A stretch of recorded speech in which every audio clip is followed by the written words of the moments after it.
All right, cool. So to get started, like, what's your title? What's your role? What's your day to day? Just kind of Yeah, start me off there. yeah. So my name is Scott Horejsi. I'm a producing branch manager here at MortgageRight. Day to day is I'm in production, so I try to do as little as hands-on managing per se with my loan officers. They're all very self-sufficient, pretty darn knowledgeable. So it's more things like pricing exceptions, or maybe there's a guideline that I might need to chime in on, or contact the underwriting manager to see if we can work on clearing a condition and things of that nature. Otherwise, it's very production focused for my job. Cool. One of my favorite things is seeing how everyone really does have like a completely different business, sort of in the Yeah, I was Horejsi reading model. some of the other things too, and yeah, it's like I'm basically an LO with I've got a title, but I'm pure production really. All right. So tell me a little bit about how you got into lending. I guess we'll start there. And Yeah, just a little so bit about who you are too, just like kind of your background. sure. Background is I attended the University of Oregon, graduated in 1991, came down to Lake Tahoe, and I was an equity trader for an investment advisory firm. So I was pretty familiar with equity markets and fixed income. And then I kind of dabbled around after I left that, and then was approached about becoming a loan officer back in 2018. So I really wasn't that inclined to do it because I just had this aversion to sales, at least at the time. But I kept an open mind and met with her. And then next thing you know, I'm taking my MLO exam. And then it's time to, hit the phones and start calling on agents for meetings. And that's just kind of morphed into to what it is today. I actually took a little time away from the business altogether. Then back in 2020, right during COVID, is kind of when I got attached to this particular partnership. So just to give you a little bit of background, we are the preferred lender for the largest real estate team in all of Nevada. So that's been a nice thing for us because we are literally, legally able to pay for half of their marketing expenses. So it's things like Zillow and Realtor.com and some of those things. And then in turn, we often get opportunities to, finance those loans. So it's been a pretty strong relationship and a great partner because it's tough right now out there with the traditional means of the coffees and lunches and open houses and things like that. We don't have to do much of that.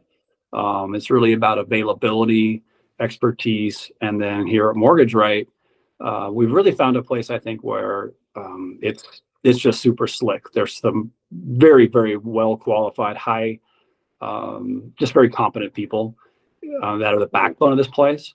So when we bounced around a few different lenders the last 4 or 5 years, so it's definitely been nice.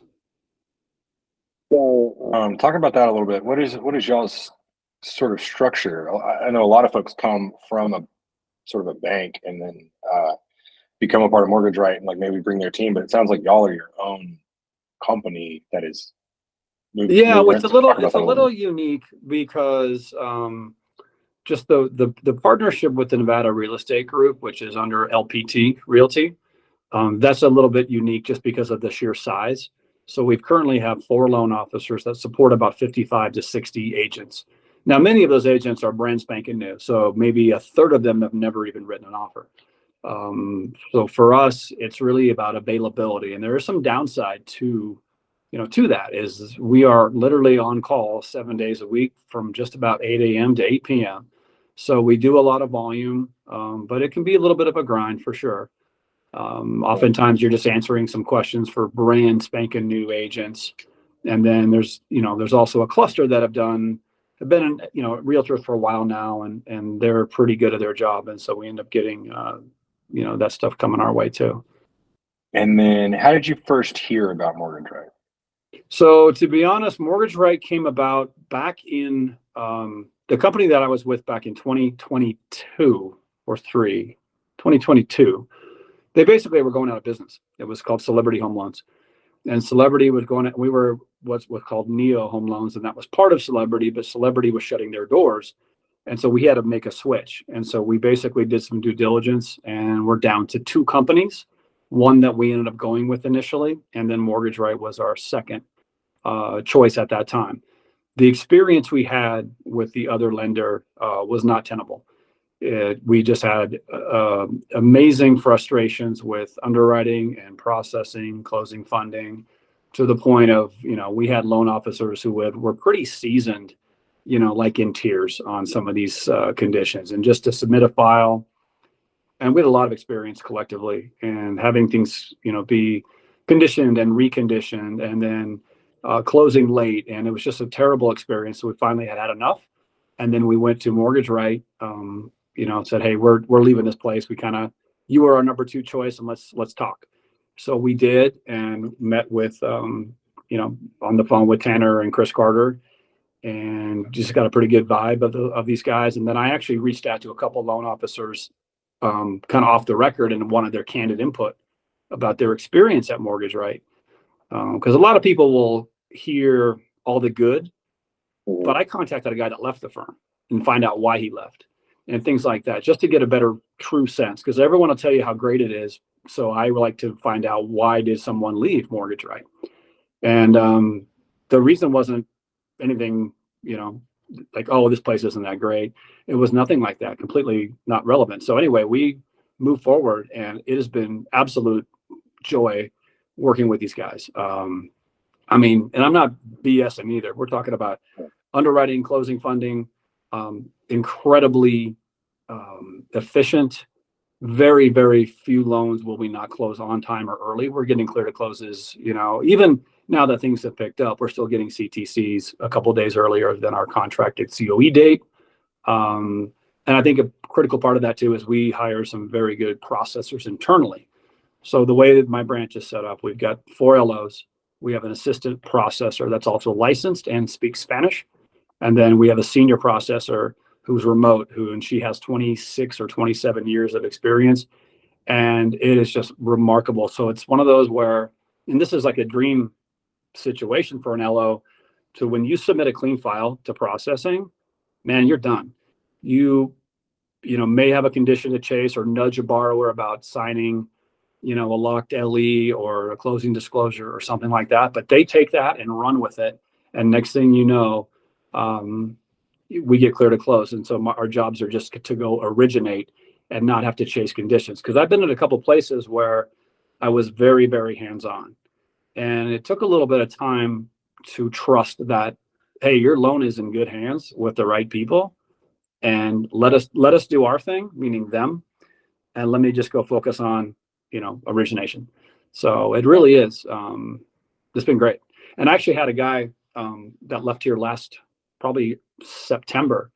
And the last thing he said, and he went back to his old place. They just offered him some incentives and stuff to switch. And he's like, you finally found like the good spot. Cause he went through that same awful experience we had with the other lender. And it was kind of like, man, you guys finally got a good spot here. So it's been great. Very, very pleased with it. And I'm not abashed to say anything but positives. It's really been a great experience. No, nothing bad to say at all. Okay. All right. So your P&L, the P&L situation. Yeah. Did y'all have were you in a real sort of P&L balance, like a transparent P&L balance situation beforehand? Or is this sort of new? That's a great question. We thought that was the case, but apparently it was like a sub P&L. So our branch was quite successful. We were at the time, and this isn't even 2020 or 2021, but even back in 22, when rates just kind of started to kind of climb, we were still doing 20 to 25 deals a month. And we were doing very well, but the company ended up going bankrupt, or they shuttered their doors, and that was Celebrity. So we learned later that it was more of it wasn't our own true P&L. This is our own true P&L. So we have, money in our account essentially, and then the idea is to try and grow the business. So within all the legal parameters, we'll get with the realtors, that team, and people that run that real estate team, and say, how can we grow our business collectively? Does that mean we're going to buy more leads? Are we going to flip from, away from Zillow into more realtor.com, or, whatever it is to drive more business? So we're always looking for an ROI. Right now there's some money sitting in there, and when, how we spend that and allocate it is to be determined. So we do have a true P&L now. Yeah. And it's been very transparent. CFO and I will chat, and if I have questions, because I wasn't super well versed, to be completely honest, in how it all really worked. And so I've been brought along and kind of learn now, the how it works and why it works and all these different things. Almost everyone I've talked to, I say, so did you have a straightforward P&L? And they'll say, yeah. Yeah, it was, and I didn't even know it at the time. And then, we sort of learned now that we're here. So it's just been just a really good, in a weird way, even though we did some due diligence, you can only do so much until you're in it. And then it's trial by fire. And then you learn sometimes the hard way, like, man, this is a jacked up situation, or it's not the way it was advertised. And that's one of the reasons I would call on people that left the place, because everyone's going to tell you how great it is when they're there. So I think that was a little bit of a unique approach. And I heard nothing that would have, matter of fact, it was the opposite. Like, oh man, I love those guys. I left because of XYZ. Nothing to do with the reasons or the catalyst as to why we left our last place. So at that point, then you're like, well, we got to be somewhere. And now it's been, I think, 13 months. What was that process like getting started? Bringing your team over, training, getting that? Yeah, so MortgageRight has a pretty darn good onboarding process. There's someone that's holding your hand along the way until it's time to, kind of go off on your own. So I know Mike Russo. He was fantastic, but he wasn't the only one. We had a couple other people at corporate that would kind of guide the branch on how to do things. And then HR and everything else. And then there's a point where at the end of the day, origination is origination and guidelines are guidelines and processing is processing and so on.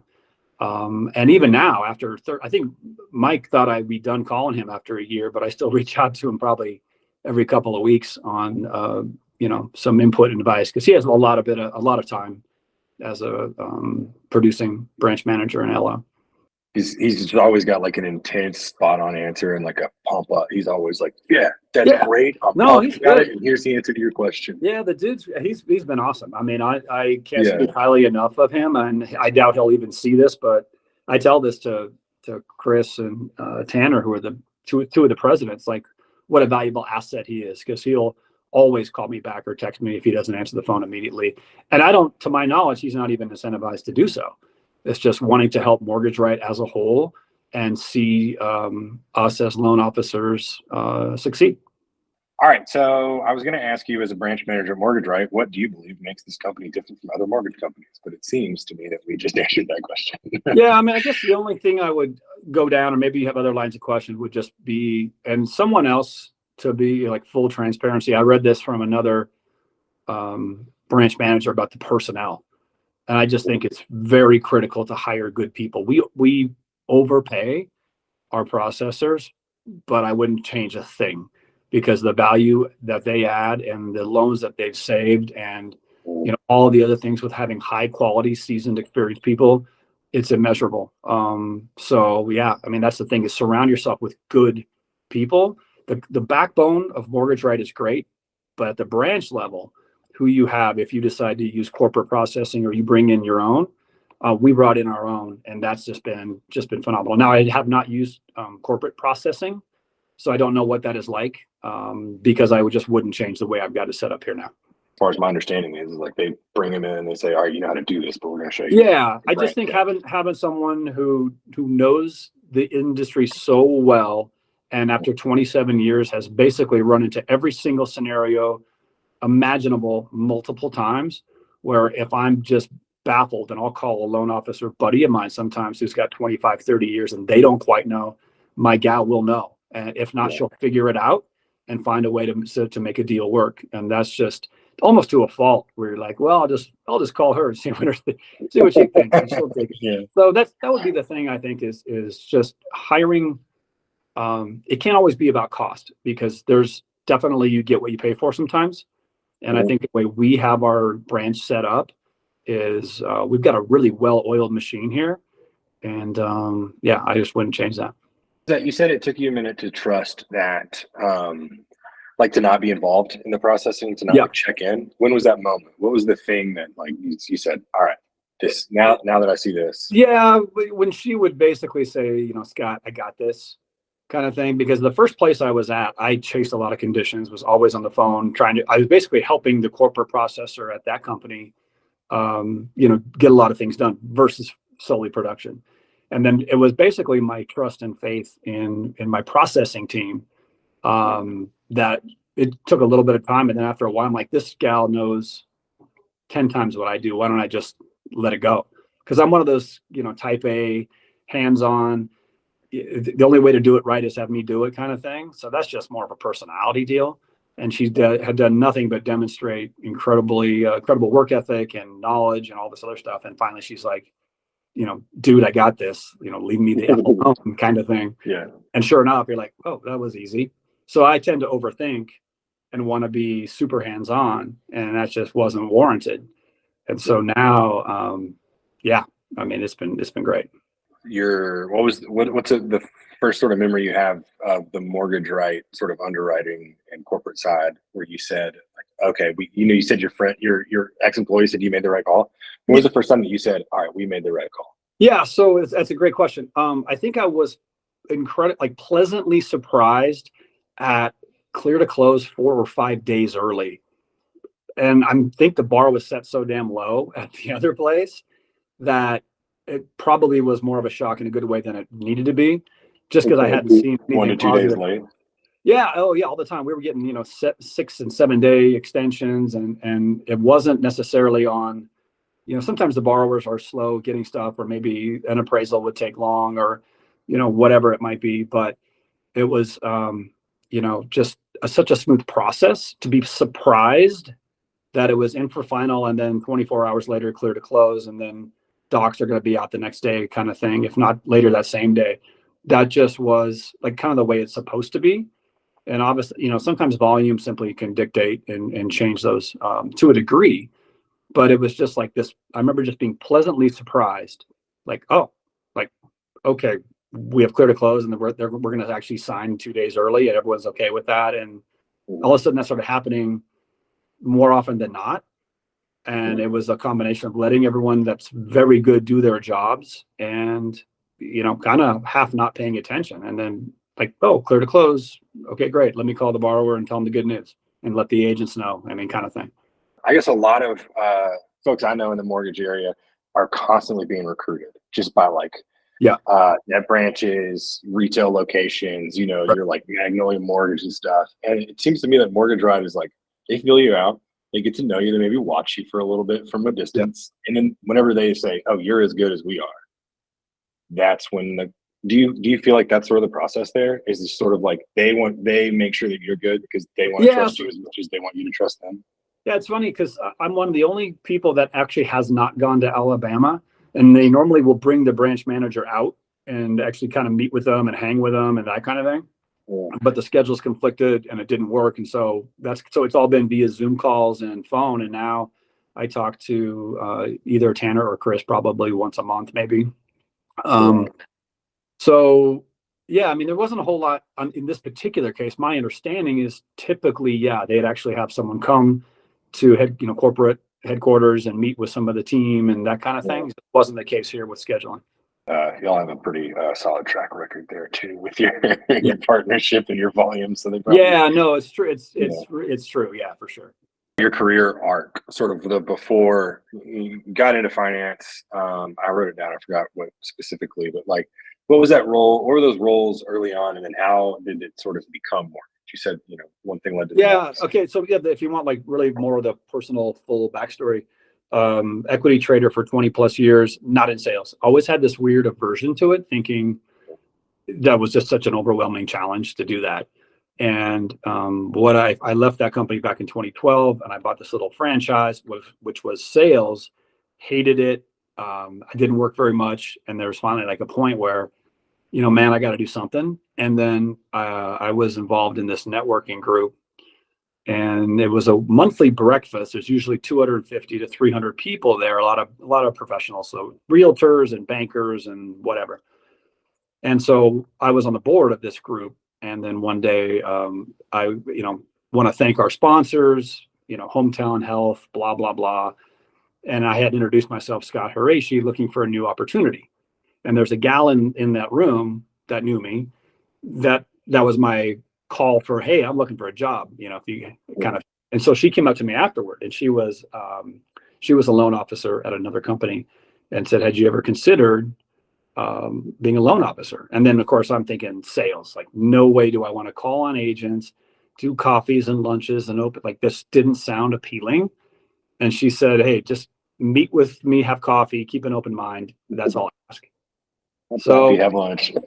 Yeah, so that's what we did. And of course, if you're good at somewhere near good, it's like, why not take a swing? Yeah. So I was in the right position I was looking for a change, and I kind of had this preconceived notion that I didn't want to do sales, not having done it. So I didn't know what I didn't know. And then that was it. So it was a rough start. And then I just got an opportunity here where I got a phone call out of the blue.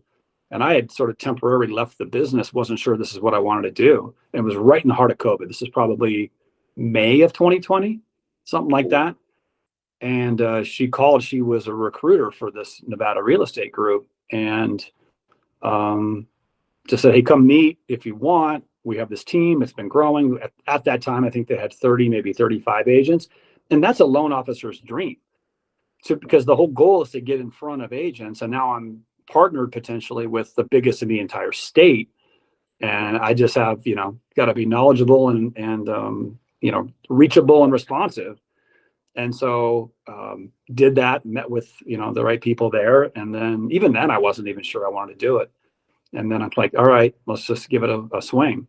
And so it just kind of grew from there. So now that 30 to 35 person team is now 60, maybe 55 to 60. And then LOs, we had 2, we had as many as 5 at one point. And then it just kind of morphed from that. So it's just, I think, like anything where you don't always draw it up. It just, sometimes things just sort of happen, and here you are, So how does this, I mean, like, this is great career stuff, but everyone I talk to talks about how they just like, it's when you're not stressed about work constantly, your life is better. Just the home life is better. Like, how does this role and this sort of branch right, does this trickle out anywhere? How does this like sort of allow you to be, like just personally and professionally, like kind of meet those goals, have that space? Yeah. That sort of like so I tend, it's a great point, because that's the whole idea behind it, is having that freedom to grab a laptop and be up at Lake Tahoe or travel. I love to travel. So my girlfriend and I travel as much as we can, a lot of 3-day weekends, but sometimes they're bigger trips, like going to go to Switzerland this fall. And I'll be tethered to that stuff, my laptop, the whole time. I tend to, I do kind of stay stressed over these files, because I take it very personally. Like if a deal falls out of contract for whatever reason, whether it's on our end or the borrower's end or whatever it is, or inspections or an appraisal or what have you, it can be stressful. And I'm not always the best at just kind of letting it go. I do kind of take it with me, because I like to have everything working the way it's supposed to. But I think the overarching thing there is we do have the freedom to do it from wherever. I personally love to come into the office. I'm in here every day unless I'm on the road. So I was just back in Boston for 5 days. Just got back late Tuesday night for a wedding and catching a Red Sox game at Fenway and that whole deal. And, the only caveat is that I have to have my laptop and my phone, and that's fine. And, I make the time. And I think it's important to set boundaries, especially when you have a team like this, that if you are their preferred lender, sometimes it feels to me that, we're on call anytime they need you, and you better pick up the phone immediately or text immediately, kind of thing. So those are a little bit of some of the downsides to having this arrangement. So, all right. So what are some of your biggest personal success? Like whenever you switched over to MortgageRight, what are some of those little milestones? You talked about that first one of like, oh, we're closing, or like we're clearly closing early. But what are some of those like personal success milestones? Like I remember Michael saying that he went from like, he said, it stuck with me. He said, my lender was content with me being a junk lender, or my underwriter was content with me being a junk loan lender. Right. And then like a month after joining MortgageRight, like I had done like half my year or something like that. It's like a month. Right. I don't remember exactly how he put it, but so what is that sort of thing for you? Like what is this sort of like a personal success or something that you've seen? Or if there's not one, that's fine. Yeah, I don't know if there is one in particular. I do remember a time, especially, and this I think comes back to from where we were before, and having that bar set so incredibly low that, getting any kind of clear to close was a hallelujah moment. was just when a borrower had said what an easy experience working with me and the company was. And it wasn't her first, go around at buying a home. And that's a great thing to hear. If you're not sure what the borrower experience is like, that's always good when you can get that. And here at MortgageRight, what they do is they do basically a survey when it's over. Like, how was your experience? How was the loan officer, the overall process, all these things. But when you get a text and just like, hey, that was the smoothest transaction it's my fourth home, and this is easily the easiest one I've done. That was a huge thing.